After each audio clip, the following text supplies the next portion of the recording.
London's slums didn't frighten the cold Duke of Ashford, even as rain soaked his expensive coat. He watched Clara Hastings, a fallen widow fighting a dog for scraps, and saw an opportunity, not a beggar. From the shadows, he offered a devil's bargain that would change her fate forever. "I need an heir to save my legacy," he commanded, eyes dark with secrets. "You need a home. Give me a son, and you'll never starve again." Clara accepted, desperate for warmth, unaware she was walking into a trap set by enemies she couldn't see. His mansion was a deadly cage. The rain in London didn't wash things clean, it only made the grime slicker. For Clara Hastings, the rain was a tangible enemy, soaking through the thin, tattered wool of a shawl that had seen better decades, let alone days. 2 years. That was how long it had been since the fire took her husband, Thomas, and the debts he left behind took everything else. 2 years of sliding down the social ladder, rung by painful rung, until she hit the bottom here, in the shadow of a tannery on Fleet Street, shivering as the damp cold ate into her bones. She huddled into the alcove of a shuttered bakery, her stomach twisting. It had been 3 days since her last meal. A bruised apple a costermonger had thrown at her for loitering. A carriage clattered down the cobblestones, its wheels loud against the wet stone. It wasn't a hackney cab. The heavy, rhythmic trot of 4 horses and the sleek, black lacquer of the body spoke of immense wealth. Clara pulled her knees to her chest, trying to make herself invisible. The wealthy didn't like to see the refuse of their society, and tonight she was just another piece of trash. But the carriage slowed. Then, impossibly, it stopped directly in front of her alcove. The door opened. A man stepped out. He didn't wait for a footman. He carried a silver-tipped cane, but he didn't lean on it. He gripped it like a weapon. He was tall, his silhouette imposing against the gaslight, wearing a heavy greatcoat that cost more than Clara's entire life earnings. He walked straight to her. He didn't look at the filth around her. He looked only at her face. "Clara Hastings," he said. His voice was a low baritone, devoid of warmth, like stone grinding on stone. Clara looked up, squinting against the rain. Her heart hammered a frantic rhythm against her ribs. "Who asks?" she rasped, her voice ruined by the cold. "Sebastian Blackwood," he replied. "Duke of Ashford." The name hit her like a physical blow. The Blackwoods were old money, dangerous money. They owned half the shipping lines in Liverpool and half the politicians in Westminster. "I have nothing to steal, Your Grace," she whispered, pulling her shawl tighter. "And I have no coin to pay for the space I occupy. I am not here for coin." Sebastian stepped closer, the rim of his hat shielding his eyes, but she could feel his gaze, piercing, assessing. "I am here to make a purchase." Clara let out a bitter, cracked laugh. "I am not a prostitute, Duke. I would rather freeze." "I am not looking for a mistress," Sebastian said, his tone flat. "I am looking for a wife." The absurdity of the statement made Clara dizzy. She tried to stand, her legs trembling, bracing herself against the brick wall. "You mock me. Is this a game for the bored aristocracy? Taunt the widow before she freezes to death?" "No games." Sebastian removed a glove, revealing a hand that was clean, pale, and steady. He reached into his coat and pulled out a roll of bread, fresh, warm, smelling of yeast and butter. He held it out. Clara stared at the bread. Her mouth watered so violently it hurt.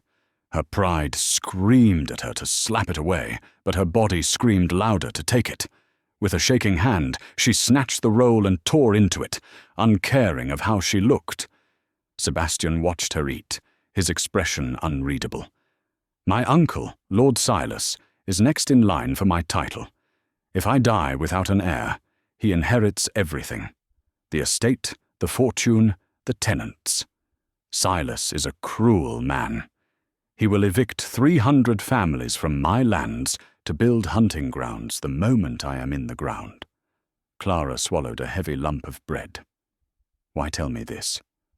Because I cannot sire a child, Sebastian said. The confession was delivered with the clinical detachment of a doctor announcing a time of death. I have seen physicians from Vienna to New York. I am infertile. The line ends with me. Unless— He stepped closer, invading her space, smelling of expensive tobacco and rain. Unless I marry a woman who is desperate enough to agree to a deception. I need a wife, Clara, and I need a son. I don't care how we get one, but the world must believe it is mine. Clara wiped crumbs from her lips, her mind racing. You want me to— with another man? And pass it off as yours? I want to secure my legacy and protect my people from Silas, Sebastian corrected sharply. In exchange, you get the title of Duchess. You get warmth, food, safety, and protection for the rest of your life. You will never shiver again. You will never hunger again. He extended his hand again, this time empty. I know who you were, Clara. You were the daughter of a baron before Thomas squandered your dowry. You understand our world. You have the breeding to carry the title and the desperation to keep the secret. Will you die in this gutter, a widow to a fool? Or will you live as a duchess to a monster? Clara looked at his hand. It was a lifeline thrown into a storm. But she saw the coldness in his eyes. He didn't love her. He didn't even like her. He was buying a womb and a silence. But the wind bit through her shawl, and the memory of the warm bread lingered on her tongue. She placed her grime-stained hand into his clean one. I choose life, she whispered. Good, Sebastian said, gripping her hand tight. But be warned, Clara. My house is not a sanctuary. It is a battlefield, and Lord Silas is already watching. Ashford Manor was not a home. It was a fortress of grey stone that loomed over the countryside like a judgmental giant. As the carriage rolled through the iron gates, Clara felt a chill that had nothing to do with the weather. She had been bathed, scrubbed raw by 3 maids who looked at her with thinly veiled disdain, and dressed in a gown of emerald silk that fit her surprisingly well. But looking in the mirror, she didn't recognize herself. The hollows in her cheeks were still there, shadows of the street haunting the finery. Sebastian was waiting for her in the library. The room was vast, lined with books that smelled of dust and leather. A fire roared in the hearth, but Sebastian stood by the window, staring out at the dark grounds. We marry tomorrow, he said, without turning around. A private ceremony. The license is already procured. So soon? Clara asked, running her hand along the back of a velvet armchair. People will talk. Let them talk. Gossip is the currency of the idle. Sebastian turned. His face was severe, handsome in a brutal, angular way. But there are rules, Clara. Rule number 1. You never speak to my Uncle Silas without me present. Rule number 2. The servants are paid to serve, not to be your friends. Do not trust them, especially Mrs. Higgins. The housekeeper, Clara frowned. She seemed efficient. She was my mother's maid. She is loyal to the name Blackwood, not to me specifically. If she suspects our arrangement, she will send word to Silas within the hour. Clara felt a knot of anxiety tighten in her chest.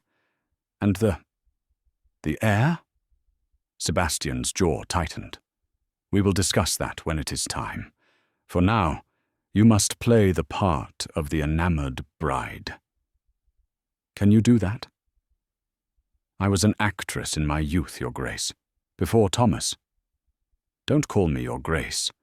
Call me Sebastian, and do not mention that husband of yours again. He is the reason you were eating garbage.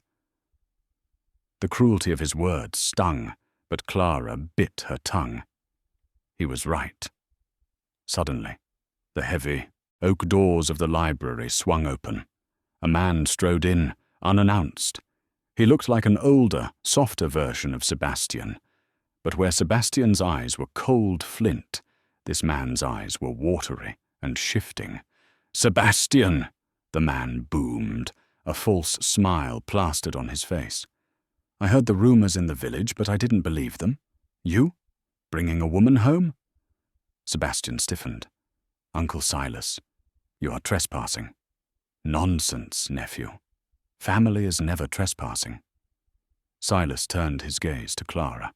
His eyes raked over her, assessing, calculating. He didn't see a duchess. He saw a weakness. "And who is this lovely creature? Another charity case?"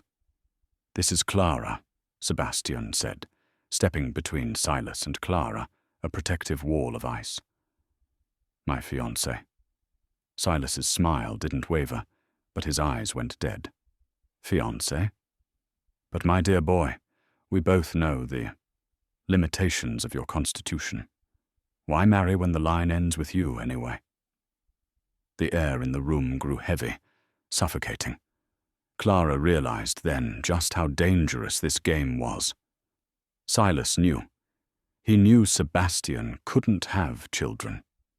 Sebastian's voice dropped, dangerous and low. "Miracles happen, Silas, and I found a woman worth praying for." Silas laughed, a dry, rattling sound. He stepped around Sebastian and took Clara's hand, lifting it to his lips. His skin felt damp and clammy.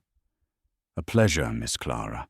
A word of advice from a loving uncle," Silas whispered, leaning in close so only she could hear. "This house eats secrets.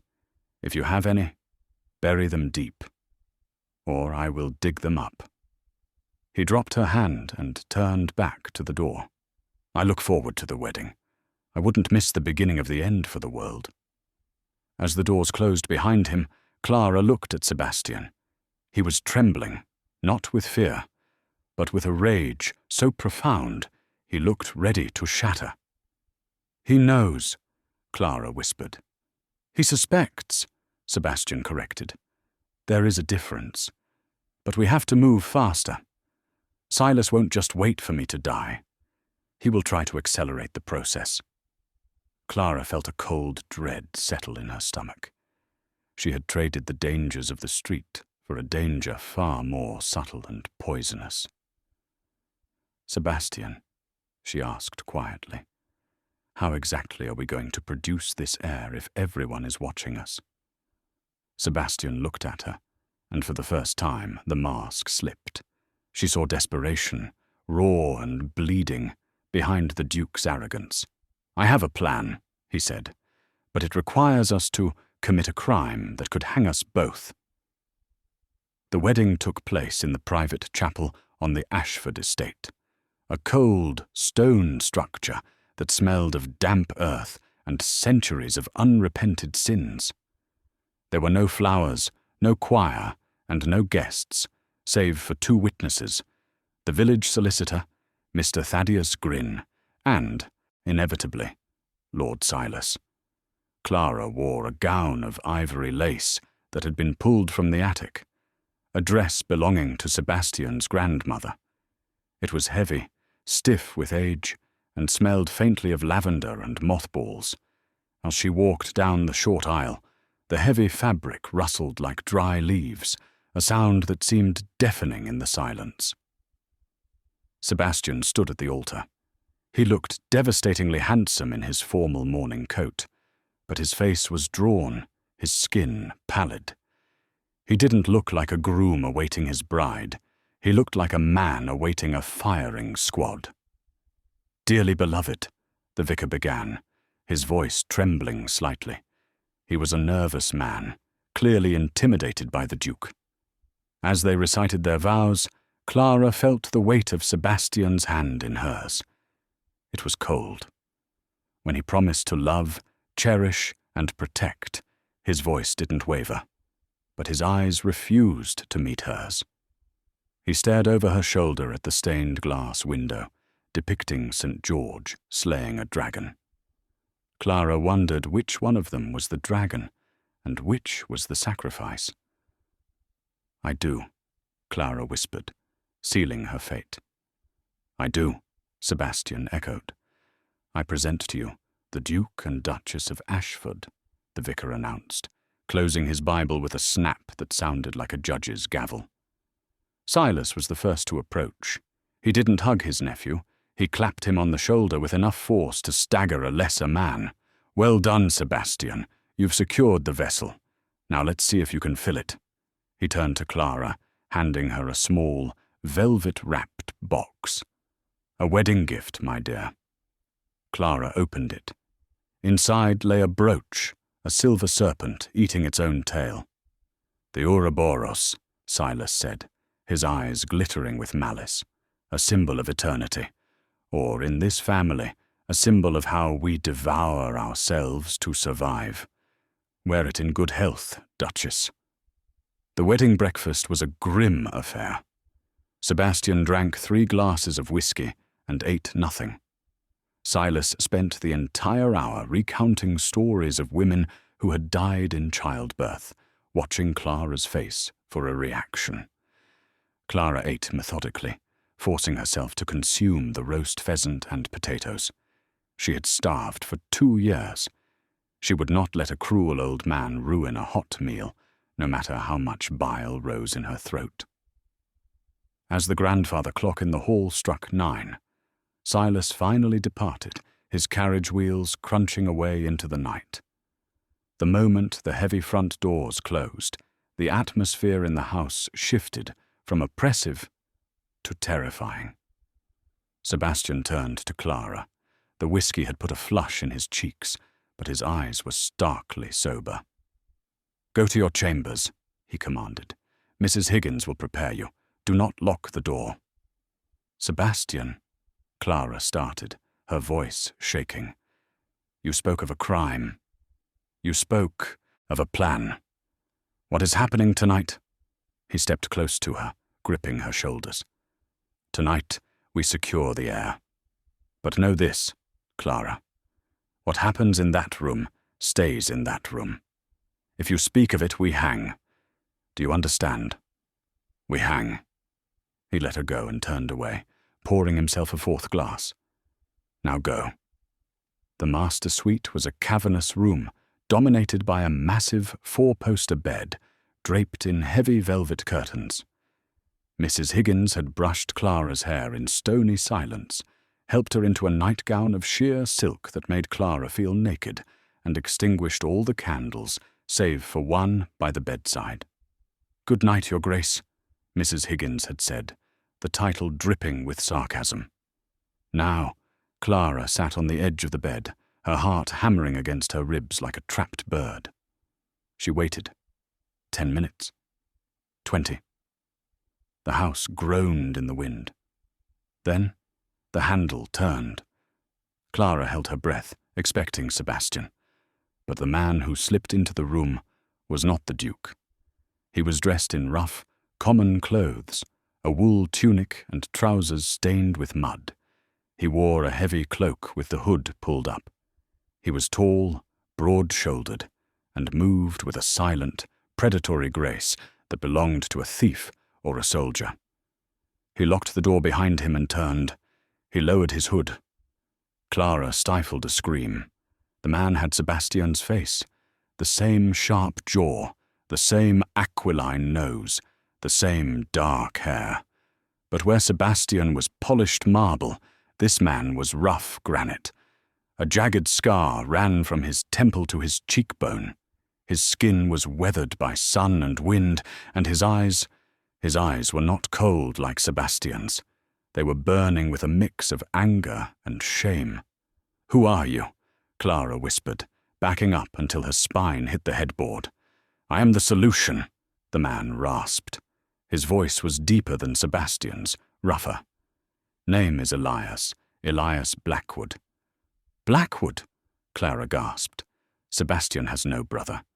"Sebastian has no legitimate brother," Elias corrected, stepping closer. He didn't look lustful. He looked resigned. Our father, the late Duke, was a busy man. I was the mistake he made with a governess. They paid my mother off and sent me to the colonies. I've spent the last 10 years in a debtor's prison in Cornwall. He stopped at the foot of the bed. Sebastian bought my debt. He paid off £5,000 and bribed the warden to list me as dead of typhus. In exchange, I am to provide you with a son who will look enough like Sebastian to fool the world. Clara felt the room spin. This was the crime, fraud, deception, escaping a debtor's prison, and adultery. He paid you to sleep with me? Clara's voice broke. He paid for my life, Elias said. He reached for the buckle of his belt. I don't like this any more than you do, Duchess, but I'd rather be in this bed than in a coffin. Let's get it over with. No! Clara scrambled off the other side of the bed, grabbing a heavy brass candlestick. Stay back! Elias sighed, his hands freezing. Look, lady, I'm not going to hurt you. But the Duke is waiting in the library. He expects a result. If I don't deliver, he sends me back to the rats in Cornwall. I am not a piece of meat, Clara cried, tears hot on her cheeks. I lived on the streets. I fought dogs for food, but I never sold my body. I won't start now, not even for a title. Elias looked at her, really looked at her, for the first time. His expression softened. He saw the fire in her eyes, the same desperation he had felt in his cell. You're a fighter, he murmured. I respect that. Suddenly the door rattled. A key turned in the lock. Sebastian burst into the room. He was breathless, his cravat undone, his hair wild. He looked from Clara, wielding the candlestick like a club, to Elias, who stood with his hands raised. Get out! Sebastian snarled at Elias. Elias blinked. What? But the deal— Oh, I said get out! Sebastian roared, his voice cracking.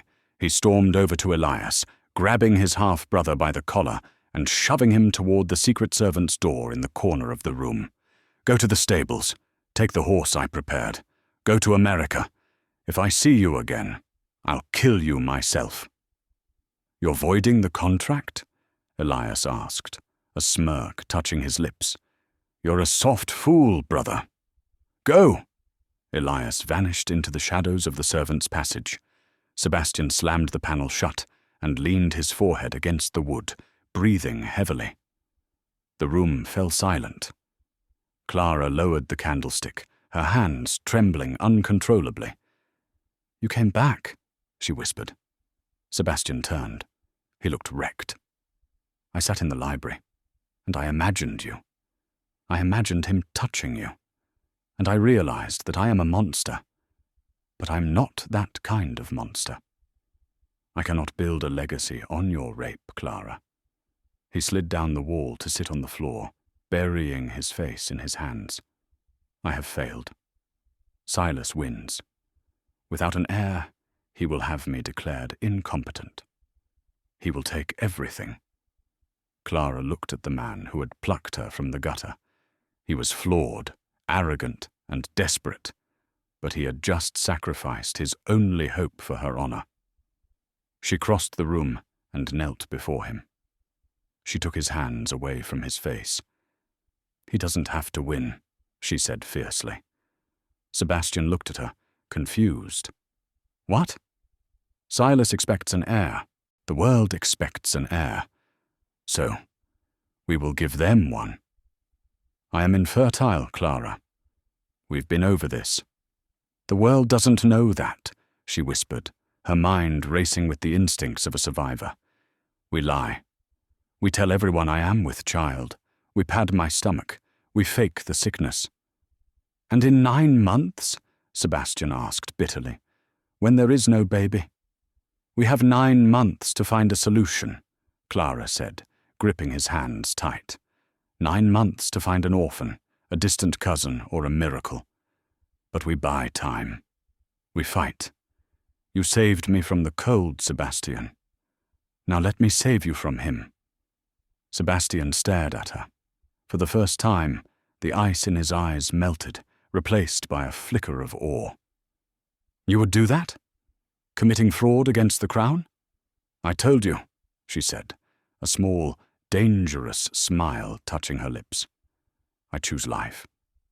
The next morning, the sun broke over Ashford Manor, indifferent to the conspiracy hatched in the dark. Clara and Sebastian sat in the master suite. They had not slept. They had spent the night plotting, constructing the intricate web of lies that would become their lives. "Mrs. Higgins will check the sheets," Sebastian said, rubbing his temples. "It is a vulgar tradition, but she is traditional. If there is no blood, she will report to Silas that the marriage was not consummated. He will have grounds for annulment." Clara stood up. She walked to the vanity table and picked up a small, sharp letter opener. She didn't hesitate. She sliced a thin line across her palm. "Clara!" Sebastian jumped up, reaching for her. She pulled her hand away and pressed it onto the pristine white linens of the marriage bed, leaving a stark, crimson stain. "There," she said, wrapping a handkerchief around her hand. "Let them see the proof of my virtue and your virility." Sebastian looked at the stain, then at Clara. He took her hand gently, inspecting the cut. He pulled a silk strip from his cravat and bound the wound himself. "You are terrifying," he murmured, but there was no fear in his voice, only admiration. "I am a survivor, Sebastian. And now so are you." The plan went into motion immediately. When Mrs. Higgins arrived with the morning tea, she scanned the bed with a critical eye. Seeing the blood, her lips thinned, but she nodded. "I will have the maids change the linens, Your Grace." "Thank you, Mrs. Higgins," Sebastian said, buttering his toast with feigned nonchalance. "And bring the Duchess some ginger tea. She is feeling delicate this morning." Mrs. Higgins's eyes widened a fraction. "Already, Your Grace?" "The Blackwood blood is strong," Sebastian said smoothly. For the next 2 months, Clara played the role of her life. She feigned nausea at breakfast. She complained of fatigue. She started wearing looser gowns. Sebastian played the doting husband, cancelling trips to London to stay by her side. But the lie was a double-edged sword. As they pretended to be an expectant couple, the boundaries between performance and reality began to blur. One evening in the library, as Sebastian read aloud to her, a habit they had formed to pass the long evenings, Clara found herself watching the firelight dance on his features. He wasn't the cold statue she had met in the rain anymore. He was witty, protective, and carried a heavy sadness she longed to heal. "You stopped reading," Clara said softly. Sebastian looked up. "I was thinking about the names." "Names? For the child. The imaginary child." He closed the book.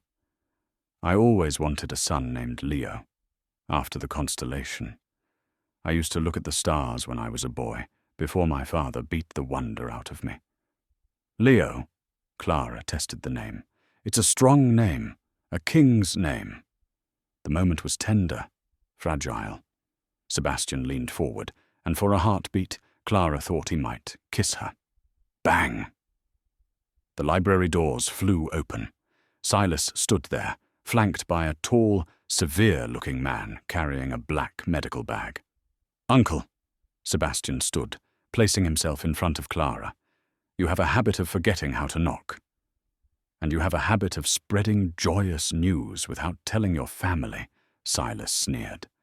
"The village is buzzing. The Duchess is with child." "It is early days," Sebastian said tightly. "We didn't want to jinx it." "Nonsense," Silas waved his hand. "We must ensure the health of the future heir. That is why I brought Dr. Aris, the finest obstetrician in London." Clara's blood ran cold. "Dr. Aris will examine the Duchess," Silas commanded, "to confirm the pregnancy and ensure everything is progressing as it should." "That is not necessary," Sebastian said, his voice rising. "We have our own physician." "A village quack?" Silas laughed. No, I insist. In fact, as the heir presumptive until this child is born, I have a legal right to verify the legitimacy of the pregnancy." He signaled to the doctor. "Now, doctor, if you please." Dr. Aris stepped forward, stone-faced. Clara clutched her stomach. There was no baby. A physical examination would reveal the truth in seconds. The padding she wore would be discovered. The lie would be exposed. They would be ruined. Sebastian looked at Silas, his hands curling into fists. He calculated the distance. He could strike Silas, but that would only delay the inevitable. Clara gasped, her mind scrambling for an exit. She decided to use the only weapon she had left. She rolled her eyes back into her head and let her body go limp, collapsing onto the Persian rug with a heavy thud. "Clara!" Sebastian yelled, genuinely panicked, rushing to her side. "She's fainted," Dr. Orris exclaimed, kneeling down. "Get away from her." Sebastian shoved the doctor back. He scooped Clara up into his arms, holding her close to his chest. "She's overwrought. You barge in here, threatening her, stressing her. If she loses this child, Silas, I will kill you with my bare hands. I swear it on the Blackwood name." His fury was so raw, so terrifying, that even Silas took a step back. I merely meant to help," Silas stammered, his confidence shaken by the sheer violence of Sebastian's reaction. "Get out!" Sebastian roared, carrying Clara toward the door. "Get out of my house!" He carried her up the stairs, his heart pounding against her ear. Clara kept her eyes shut, but she pressed her face against his neck, inhaling his scent. He kicked the bedroom door open and laid her gently on the bed. He stroked her hair, his hand trembling. Clara, please be all right." Clara opened one eye. "Is he gone?" Sebastian froze. Then a laugh bubbled up in his chest, a sound of pure, hysterical relief. He collapsed onto the bed beside her, burying his face in the pillow. "You!" he wheezed, laughing until he almost cried. "You are absolutely brilliant!" Clara smiled, but her hands were shaking. "That was too close, Sebastian. We can't fake this forever. The doctor will come back. Silas will come back." Sebastian turned his head to look at her, their faces inches apart on the pillow. The laughter died, replaced by a fierce intensity. "Then we have to make it real," he whispered. "Make it real?" Clara frowned. "But you said—" "I said I saw doctors. I said I was told I was infertile." Sebastian's eyes searched hers. "But tonight, seeing Silas, seeing how much he wanted to prove I couldn't do it, it made me think. What if he lied? What if he paid the doctors to tell me I was broken, just so I would stop trying?" Clara's breath hitched. "Do you think he is capable of that?" "He is capable of anything," Sebastian said. He reached out, his fingers brushing her cheek. "There is only one way to find out, Clara. We have to try, really try." The air in the room shifted. It was no longer about contracts or survival.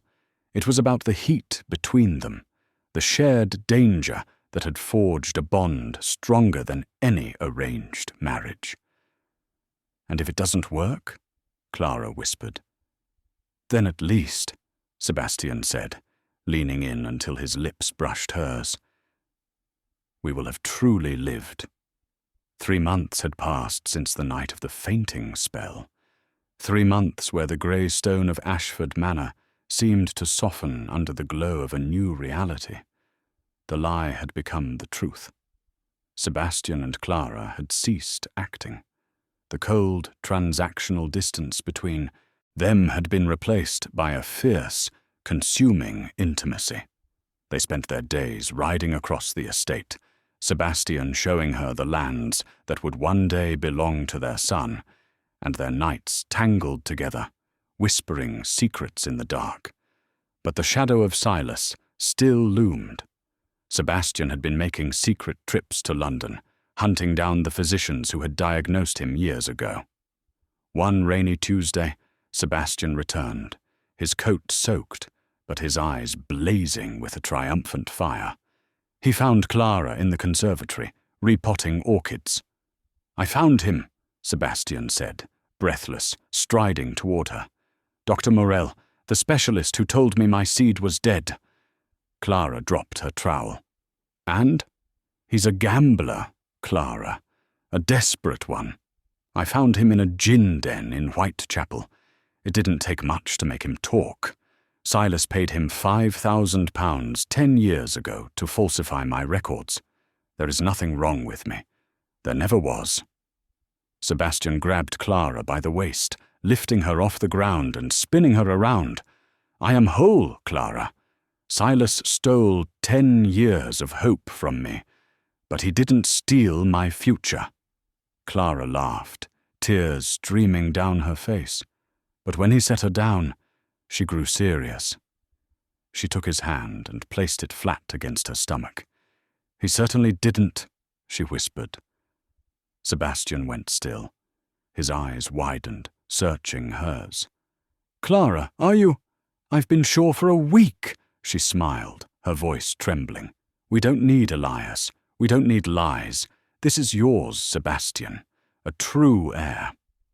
Sebastian fell to his knees on the stone floor, pressing his face against her abdomen. The proud, cold Duke of Ashford wept openly, holding on to her as if she were the only solid thing in the universe. They had won. They had beaten the curse. But they made a fatal mistake. They celebrated too soon. To mark the announcement of the pregnancy, Sebastian decided to host a dinner. He wanted to look Silas in the eye and tell him that the Blackwood line would continue. He wanted to see the hope die in his uncle's eyes. The dining hall was lit by 100 candles. The table groaned under the weight of silver and crystal. Silas sat at the opposite end, looking like a vulture perched on a gravestone. "To the happy couple," Silas toasted, raising his glass of wine. "And to the miracle." "It is a miracle, Uncle," Sebastian said, his voice steel, "and we know exactly how much this miracle will cost you." Silas didn't flinch. He took a sip of his wine. "Cost is a relative term, nephew. Sometimes the price of ambition is paid in blood." The dinner progressed.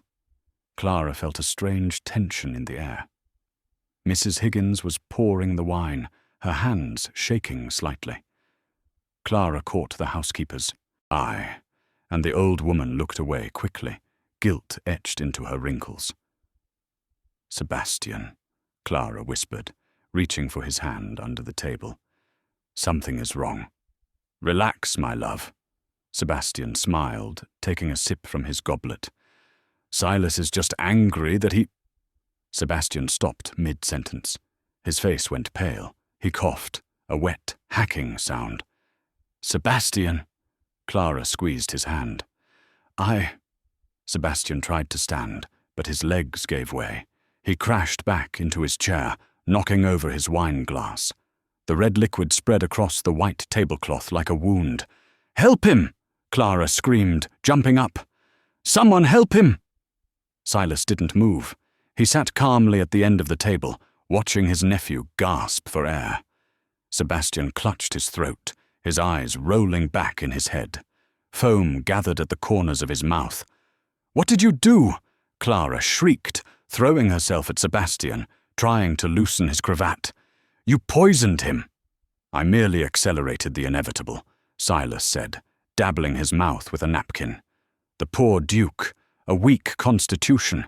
The excitement of the baby was too much for his heart." "Liar! Murderer!" Clara yelled. She turned to the servants. "Fetch the doctor! Hurry!" "No one leaves," Silas barked. The footman froze. They looked from the gasping Duke to the imposing figure of Lord Silas. Fear won. They stayed put. "Mrs. Higgins," Silas said smoothly, "escort the Duchess to her room. She is hysterical. It's bowed for the baby." "No." Clara clung to Sebastian's unconscious body. His pulse was thready, fading fast. "I won't leave him." Two burly footmen stepped forward, prying Clara's fingers off her husband. She fought them, kicking and screaming, scratching at their faces. "Take him to the tower room," Silas commanded, gesturing to Sebastian's limp form. "If he survives the night, we shall see. As for the Duchess, lock her in the nursery. Let her contemplate her future." "He will wake up!" Clara screamed as they dragged her backward. "He will wake up and he will hang you!" Silas stood and walked over to where Sebastian lay. He looked down at his nephew with cold indifference. "He won't wake up," Silas said softly. "And by the time the sun rises, I will be the regent of this estate. And you, my dear Clara, you will be a tragic widow once again." Clara was thrown into the nursery, a room prepared for a child that had not yet been born. The door slammed shut, and the heavy bolt slid home. She pounded on the wood until her fists bled.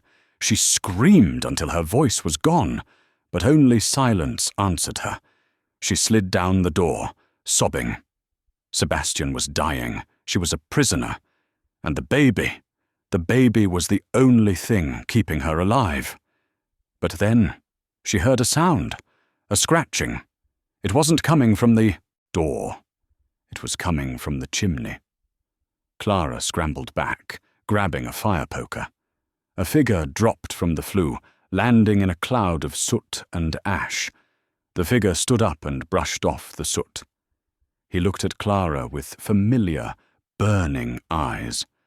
The scar on his face was stark white against the grime. "Hello, Duchess," Elias whispered. "I heard there was a party. Thought I'd crash it." Clara dropped the poker. "Elias? But Sebastian sent you to America." "He tried," Elias grinned, though his eyes were deadly serious. "But I never leave a debt unpaid. And I saw Mrs. Higgins putting hemlock in the wine decanter 2 hours ago." "You saw?" Clara gasped. "And you did nothing?" "I couldn't stop it," Elias said. "But I can fix it. I have the antidote. But getting it to him, that's the hard part. The hallway is guarded by Silas's men." He stepped closer to Clara. "The Duke is tough, but he has maybe an hour before his heart stops. We have to move. Now." "How?" Clara asked, wiping her tears. Elias looked at the window. It was 3 stories up, overlooking the stormy cliffs. "Do you trust me?" Elias asked. Clara thought of Sebastian dying alone in the tower. She thought of the baby growing inside her. She looked at the rough, criminal brother who had returned from the dead. "I trust no one," Clara said, grabbing a heavy shawl, "but I will do anything to save him." "Good," Elias said, kicking the window open. The wind howled into the room. "Because we're going to have to jump." The wind howled like a banshee as Clara stepped onto the narrow stone ledge. Rain lashed against her face, blinding her, but Elias's hand was an iron grip on her wrist. They were 3 stories up, inching along the slippery slate roof toward the tower room where Sebastian lay dying. "Don't look down," Elias roared over the thunder. "Look at my back. Just follow me." Clara pressed herself against the cold, rough stone of the manor walls. Her dress was soaked, weighing her down, but adrenaline coursed through her veins, hotter than fire. Every slip of her foot sent a jolt of terror through her heart, not for herself, but for the life inside her, and the man waiting at the end of the ledge. They reached the tower window. It was latched. Elias didn't hesitate. He wrapped his arm in his heavy cloak and smashed his elbow through the glass. He reached in, unlocked the latch, and shoved the window open. They tumbled inside, wet and shivering. The room was dimly lit by a dying fire. On the bed, Sebastian lay still. His skin was the color of ash, his breathing a terrifying, rattling wheeze. "Sebastian!" Clara scrambled to the bed, falling to her knees. She touched his face. It was freezing. "Move!" Elias commanded, pulling a small vial of dark liquid from his tunic. "Hold his head up. Squeeze his nose. He has to swallow this." Clara lifted Sebastian's heavy head, her tears dripping onto his cheeks. Elias poured the foul-smelling liquid into Sebastian's mouth. He didn't swallow. "Come on, brother," Elias growled, massaging Sebastian's throat. "Don't you die on me, not after I crawled through a chimney for you." For a moment, nothing happened. The silence in the room was deafening. Then, Sebastian convulsed. He gasped, a violent, hacking intake of air, and coughed up bile and wine onto the sheets. "He's breathing!" Clara cried, wiping his mouth with her sleeve. "He's breathing!" "He's not out of the woods yet," Elias said, checking Sebastian's pulse. "But the heart is stronger." Suddenly, the heavy oak door of the tower room burst open. Silas stood there, flanked by 3 armed guards. He held a pistol in his hand. His eyes widened as he saw the shattered window, the wet soot on the floor, and the 2 figures by the bed. "You," Silas hissed, looking at Elias. "The ghost. I should have known you wouldn't stay dead. And I should have known you wouldn't stop at just 1 murder." Elias stood up, placing himself between the gunman and the bed. He had no weapon, only his fists, and a lifetime of rage. "It doesn't matter," Silas sneered, raising the pistol. "The Duke is dead, or close enough, and you are 2 intruders who broke in to rob the corpse. I will be hailed as a hero for shooting you both." "He isn't dead," Clara yelled, standing up to shield Sebastian's body with her own. "He is alive, and I am carrying his heir. Your claim is dust, Silas." Silas's face twisted into a mask of pure hatred. "Then I will kill the heir where he lies." He aimed the pistol at Clara's stomach. Click. The hammer fell, but there was no explosion, only the dry snap of a misfire. Silas looked down at the gun in confusion. "Damp powder," Elias said, a shark-like grin spreading across his face. "It's a wet night, Uncle. You should take better care of your tools." Before Silas could recock the weapon, Elias launched himself across the room. He hit Silas like a freight train, tackling him into the hallway. The gun skittered across the floor. The guards hesitated. They looked at the struggling men, then at the bed where the dead Duke was beginning to stir. "Guards!" Silas screamed, pinned beneath Elias. "Kill him! Kill them all!" One guard stepped forward, drawing a sword. "Stop!" The voice was weak, raspy, but it carried an authority that froze the room. Sebastian was sitting up. He was pale, trembling, and looked like death warmed over, but his eyes were open. And they were burning with the fury of a king. "Drop your swords," Sebastian rasped, "or you will hang for treason against your duke." The guards looked at Sebastian. Then they looked at Silas, who was red-faced and gasping for air under Elias's knee. The guard dropped his sword. The metal clang echoed like a judgment bell. "Get him off me!" Silas shrieked. "I am the regent."